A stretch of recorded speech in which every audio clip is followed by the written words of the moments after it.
જુઓ તો ખરી આની હિંમત। રોડ રોમિયોએ 3 યુવતીઓને છેડતી કરતા ધોલાઈ કરાયા બાદ પોલીસને સોંપાયો હતો।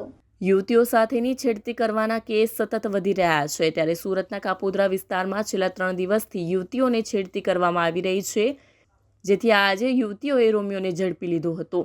બાદમાં તેને મારતા મારતા રણચંડી બની હોય તેમ યુવતીઓ યુવકને કાપોદ્રા પોલીસ સ્ટેશન પહોંચી હતી, જ્યાં રોમિયોને પોલીસ હવાલે કરાયો હતો।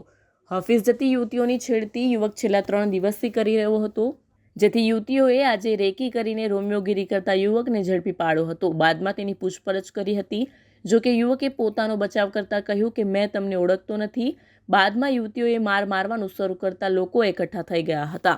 યુવતીએ કહ્યું કે શનિવારે જ્યારે ઓફિસ આવતા હતા ત્યારે અમારી સામે ખરાબ શબ્દો બોલી ગયો હતો, 2 થી 3 વાર યુટર્ન મારીને બોલીને ગયો હતો। તે દિવસે અમારા હાથે ન આવ્યો હતો, અમે તેને તે દિવસો ચહેરો જોયો નહોતો। આજે અમે જોયો, આજે ત્યારે તેની પાસે જઈને પૂછ્યું હતું, એ સ્વીકારવા તૈયાર નહોતો, જેથી અમે તેને પોલીસ સ્ટેશન લઈને આવ્યા હતા। હાલ પોલીસ વધુ તપાસ કરી રહી છે। મારું નામ શાહદીપ્તિ નિર્મલભાઈ છે।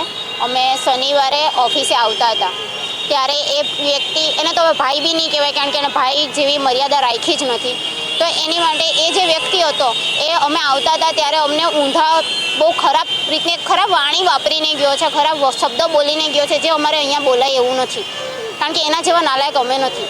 એવી રીતના બોલી ગયો છે, તો તે દિવસે બે થી 3 વાર યુટર્ન મારીને બોલી ગયો છે।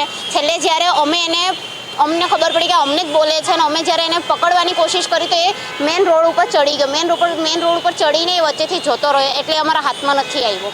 તો અમે તે દિવસે મેં એનો ફેસ બરાબર યાદ રાખેલો હતો કે જે દિવસે મને ભટકાય, જે દિવસે હું એને જોઉં, તે દિવસે હું એને પકડીશ। તો આજે જ સવારે અમે ઓફિસ આવતા હતા, 9:15ની વાત છે, સવારમાં ઓફિસ આવતા હતા ત્યારે એ વ્યક્તિ, મેં એને જોયા તો મેં મારી ફ્રેન્ડને કીધું કે આ એ જ વ્યક્તિ છે ને, તો અમે એને જઈને શાંતિથી પહેલાં પૂછેલું કે ભાઈ તમે તે દિવસે હું અમને બોલીને ગયેલા, તો એ અમને અમારી પર ચડી બેઠો કે હું નહોતો ને આમ ને તેમ, દુનિયાભરનું ને પબ્લિક ભેગી થઈ ગઈ।